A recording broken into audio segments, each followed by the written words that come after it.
Драги пријатели, почитувачи на уметноста, добра вечер. Постои еден цитат од Франц Кафка, која опишува најголемата човекова дилема за собственото постоење, во кој се вели: сите уметности и служат на најголемата уметност, уметноста на живење на земјата.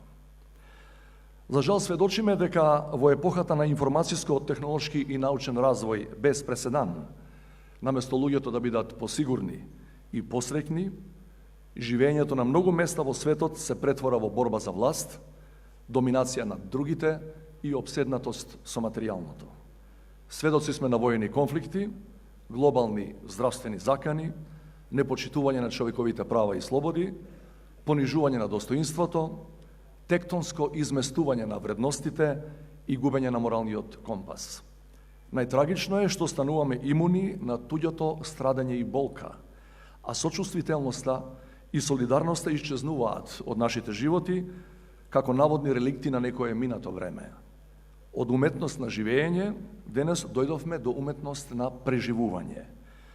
Прашање е како човековата цивилизација воопшто се најде оваков безизлез и покрај сите мрачни историски лекции и преживеани катастрофи. Меѓутоа, далеку поважно е прашањето и одговорот на него. Што е она што повторно може да го хармонизира и облагороди животот, да го врати значењето на етиката, да ја актуализира хуманоста? Одговорот го знаат сите оние кои барем еднаш биле дел од оваа манифестација, од оваа или од другата страна на сцената. Кој друг, ако не уметниците, и што друго, ако не креативното, духовното и убавото? Или, како што вели Андре Бретон, поетската или уметничката преградка, како и телесната, додека трае, попречува секаков поглед врз бедата на светот. Затоа да бидеме постојано со уметноста, се разбира некако бегство од животот, туку напротив, како моќна алатка која ќе ни ја овозможи уметноста на живењето. Почитувани, благодарение на најреномираната културна манифестација кај нас, фестивалот Охридско лето, повеќе од 6 децении сме сведоци на изворедни изведби на меѓународно признати и познати уметници. Од особено значење е што на програмата на Охридско лето се присутни и врвните македонски музички и театарски уметници, чии креации се добро познати и на домашната и на светската публика.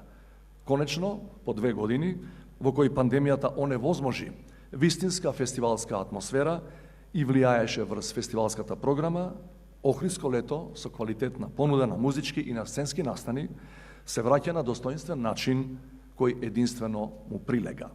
Им благодариме на уметниците што му даваат смисла на нашето постоење, да уживаме во уметноста, во благородното и во убавото. Со оваа мисла дозволете да го прогласам 62-то издание на фестивалот Охридско лето за отворено. Ви благодарам.